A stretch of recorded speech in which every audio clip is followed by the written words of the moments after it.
fundraiser by Biden, and it's been dubbed the Obama fundraiser. It's so funny how they refer to it as this is some sort of like this is an Obama event. We are in the ninth inning. This would be like bringing in your closer in baseball, the guy you bring in about the 6th or 7th inning to close the game, to secure. He's strong, but he can only be strong for a certain amount of a number of pitches. This would be like bringing that person in the 2nd inning.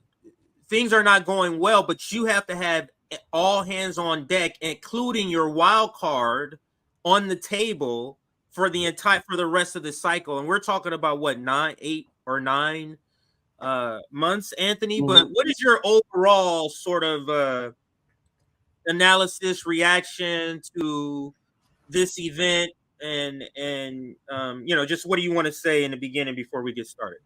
Well, I mean, there's 2 things that you have to look at. Of course, look at the polls and the average of polls. Side note, past couple of weeks, Biden's had a little bit of a bump, right? Yes. But when you look at the trajectory, it's not great. So always look at the polls, but also remember to look at what they do. And I think you're pointing that out very clearly here, because they have internal polling. And if their internal polling is solid, they're not doing a Bill Clinton, Barack Obama fundraiser in New York City. Right. They know from the people who work on these campaigns are smart and have worked on many campaigns. And when the internals don't look good, that's when they start pulling out the stops. You might expect to see Obama on the trail. That wouldn't be unusual. Yes. Bill Clinton, on the other hand, has too many negatives, so he's not going to be on the trail as much or at all. But now it's March. And you're right, it is like the 2nd inning. And the fact that they're doing this is just, to me, again, saying go ahead. That was an accident. They want to explain to us because they know. Look, Obama, I think if they looked at polls, he has high trust numbers or favorability numbers. He's not the rock star he was, but he probably still has high favorables. I'm sure he does. So if he explains what's going on, then maybe we'll realize, the genocide's okay. Barack says it's cool. We're doing our best, and he explained it very nicely. And I think that is the key thing that they're worried about. They're also worried about the economy. Economy is not good. It remains, prices remain extremely high. People are suffering. They wanted somebody who has high favorabilities to speak. And also, they wanted money. The $26 million is a pretty big haul. Going to help trick people. It is telling to me, though, Anthony, that the conversations on, researching this topic, the conversations are so giddy about our elections being bought off around. Look at this. He's breaking records of corruption, records of bribery. But to me, it was so bizarre the way they talked about it. And I'll show everybody what I mean in another clip. But let's start here, just as a baseline of covering the entire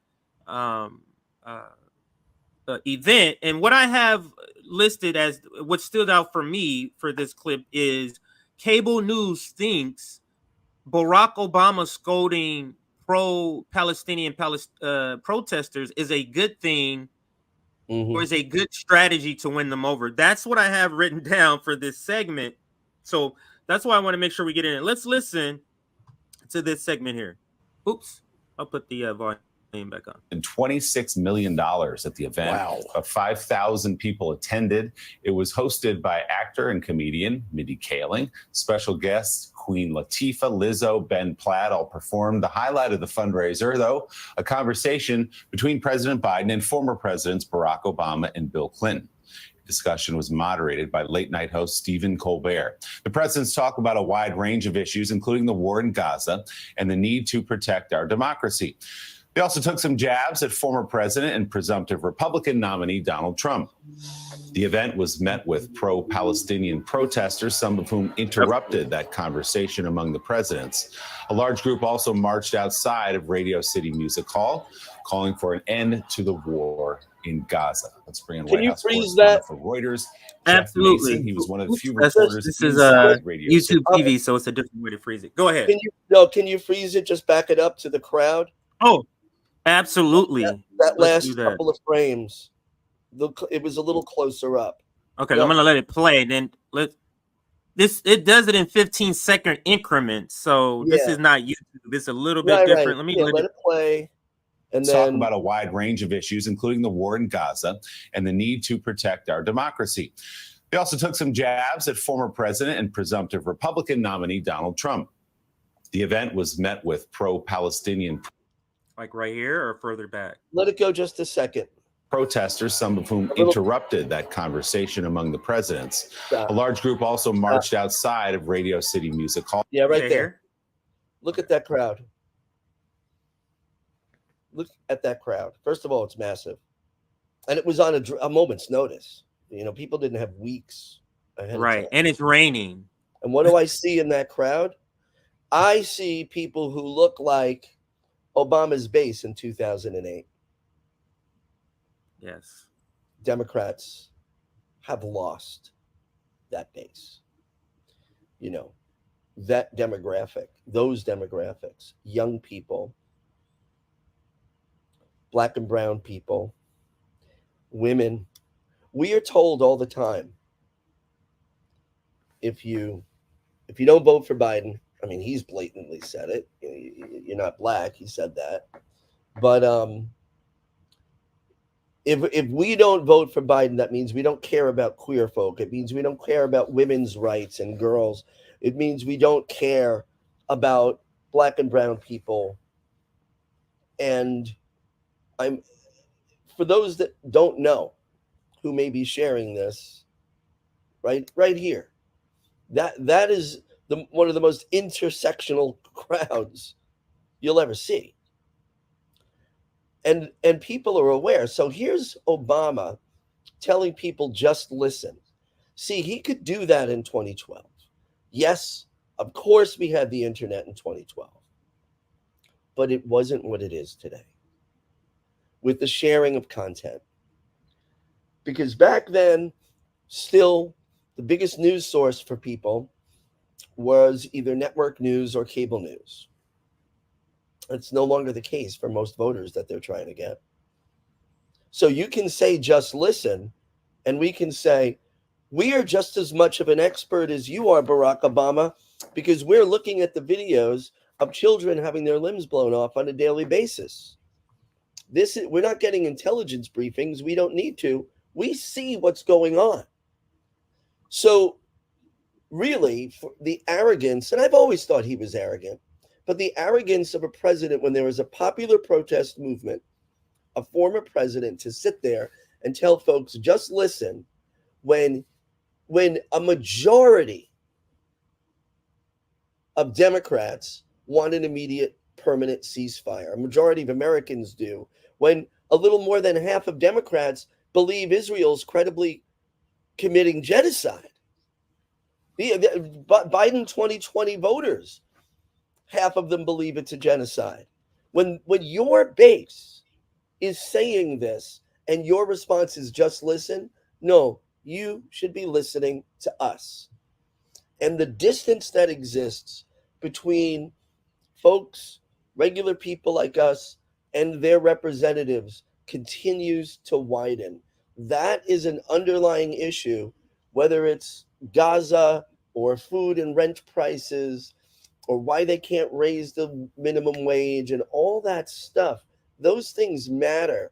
But ultimately, people on both sides and in the middle, independents, apolitical people as well, have come to the conclusion, most of us have, that our government is not responsive to us. And Barack Obama chiding a protester or a bunch of protesters who stood up and said, "You have blood on your hands, Joe Biden." His response of just listen was basically him putting his hands on his ears and saying, "I don't want to listen to you. And we don't need to listen to you. Look at these people." And he's saying, we don't need to listen to you, and you're going to do what we tell you to do, and that is come out and vote for Biden. That is who Obama's role. But let's play this video, and we'll comment some more at the end. Calling for an end to the war in Gaza. Let's bring in White House correspondent for Reuters, not a war. Jeff Mason. He was one of the few reporters inside Radio City for last night's event. Jeff, good morning. Thanks for stopping through on your way out of town after the event last night. Take us inside the room if you could. What was it like during that event? My pleasure, Willie. It was electric in that room. There were more than 5,000 people in Radio City Music Hall. So a lot of bodies, a lot of energy, a lot of excitement, especially to see, I think, the former presidents and, of course, President Biden. They came onto stage by being sort of lifted up with one of those platforms that comes up. So it was a very rock star moment, and it was a rock star night for the Democrats and for President Biden. They had a long discussion with Colbert, as you mentioned, about everything from peace in the Middle East to the economy. And the former presidents really laid out a case for Biden. We've been hearing Biden lay out his own case, but last night what he did was he sort of sat aside and let his predecessors talk about what it's like to be president and why he should get a second term. I mean, $26 million, Jeff, such a staggering sum for one night. And it just adds to an already significant and growing cash advantage that Biden and the Democrats have over Trump and the Republicans. As Willie noted, there were some protests outside and some interruptions inside the hall as well about the war in Gaza. Tell us how the presidents, particularly President Obama, handled this, whether you think that could almost be a blueprint for President Biden going forward, because this issue is not going away. So this is where... So not only do they like what Obama said, they're saying they like it so much, maybe this should be a blueprint, Anthony, to the point that you were making about his response. You kind of already gave, let us know what you think. I'm going to give you another chance to comment on further, but let's listen to more about their opinion, Anthony, about how Obama talked to the protesters. And it's so arrogant. You've already kind of talked about it, but it's so arrogant. It's certainly not going away, and it's been dogging President Biden throughout this campaign politically. I thought it was interesting to see how President Obama responded. He was giving a response about Gaza and was interrupted and said, look, you have to listen, not just talk. And that was a moment that really resonated with the crowd. He was kind of sharp in a way that we haven't seen Biden be sharp. And I understand that the president has tried to show a lot of understanding for the people who disagree with his policy. He's said before, let them talk. They feel passionately about this, and they do. And it's an important part of the president's coalition that he's trying to get back before November. But Obama and Clinton laid out reasons for the people who have maybe moved away from Biden to come back. And one of them was saying President Biden, in a way that President Trump probably would not be, is an advocate for Palestinians, has been pushing really hard for a two-state solution, and will continue to do that. And President Biden also... Do you understand? I like how Rome started to describe what they're talking about right here. This is a threat. This is them saying, if you don't vote for us, we're not even going to throw the Palestinian crumbs as an empire. Mm-hmm. That's what they're saying right here. So understand, everybody, this is a threat that they're making when they say stuff like this, is that because how we would describe it is that he's doing nothing for them. It's all rhetoric. And they're saying, listen, we're not going to do more than rhetoric. And if that's not good enough for you, you're not even going to get rhetoric with Trump. It's a threat. Go ahead if you were going to chime in. I couldn't see you. It sounded like you were talking. Yeah, the Abraham agreements that Trump hammered out, mm-hmm. which Obama was, Biden was continuing. And they were going to get Saudi Arabia and other states to normalize relationship with Israel without a guarantee of a Palestinian homeland.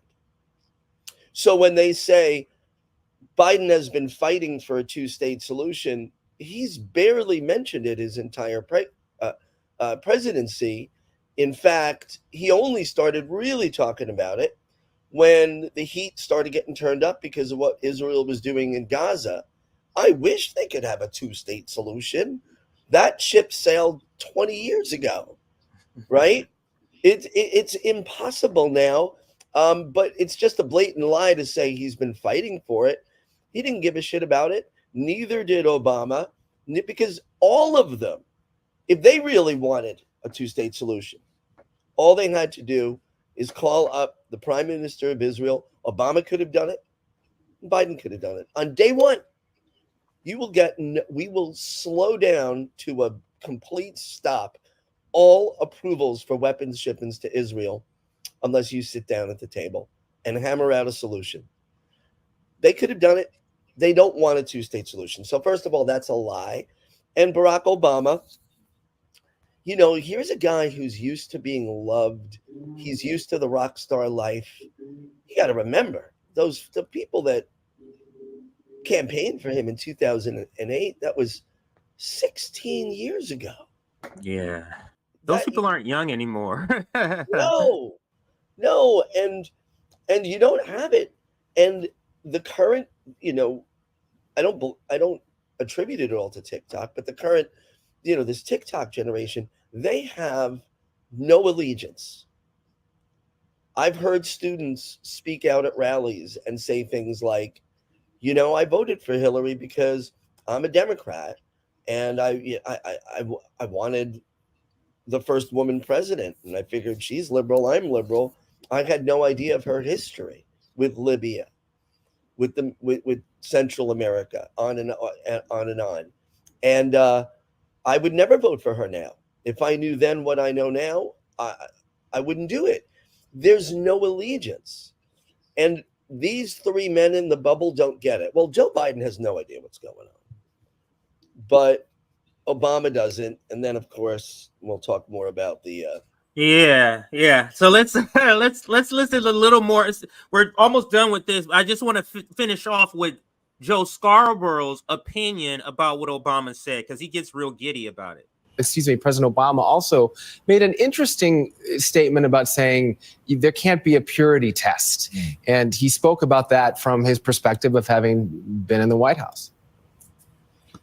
Gene, there can't be a purity test for genocide, guys. Right. This is inevitably what voting for lesser of two evils gets you, because each time you vote, in the future, it is a worser, lesser of two evils, and it's a worser. Now we're at genocide, and they're saying a genocide that is a litmus test, and we can't have that. No. Babies dying, Anthony. That's not a litmus test we can have. We are basically, but that statement, we can't have a purity test, is a euphemism for we have no values. We have no consistent values. Don't hold us to them. Don't even try to talk about holding us to them. And if they're going to go with that purity test, well, then why not vote for Trump? Why? Well, we can't have a purity test on our democracy then. What? It's just on its face so transparent that they stand for nothing except themselves. And the media celebrating Barack Obama, telling people basically to shut up, don't talk, listen. Basically, they're celebrating the government saying, we don't want to hear from you. So how is that the party that's going to save democracy? They don't want to even hear from their own base. They are contemptuous, the Democratic Party, of democracy. That's low. Just hearing about what President Obama did last night, it does remind me how great he is at this. I remember if there was a sort of height of wokeism, and I don't say that to trigger anybody, I just use that term because 2017, 2018, 2019 was sort of peak wokeism. Of course, Trumpers will say that they're all coming to eat our bones one day soon. But in the middle of, let's just say, the most pitched debate, maybe it's 2020, President Obama was at speaking at Nelson Mandela Day, an event. And he said, listen, if you don't let somebody debate and talk and say their words are invalid because they're white or because they're a man or because they're Hispanic or because they're black, well, you really don't have a real debate. So I need for us, and I'm going to bring this down, I need for us to really understand what they're saying and what they're trying to equate. I don't know. So what they're saying is, when you're in a debate talking with somebody who has, and I'm going to use the term legitimate arguments, right, and you don't let that person talk, are you really engaging, trying to find a solution? They're saying when you do that to a Nazi, to a Zionist, it's the same thing. No, they're basically arguing that we're supposed to give baby killers equal footing in conversations. No, we are not supposed to do that. No, and it's pretty disgusting that they're using that as sort of an example of how it really goes, or the point of the matter. But go ahead if you're going to. Why are you such a purist, Jay? God, they are saying, do not hold us to the things we say we stand for. You must give equal time. It's interesting, even with something completely different, the climate debate, the media was famous for this for years. Like 90-something% of scientists who've looked at climate know we are in a cycle of warming and it's caused by human behavior. It's not even debatable. But because there's a few that said, no, we don't believe it, and here's why, they're like, well, we got to give equal time to the other side. Not when the other side is thinly supported.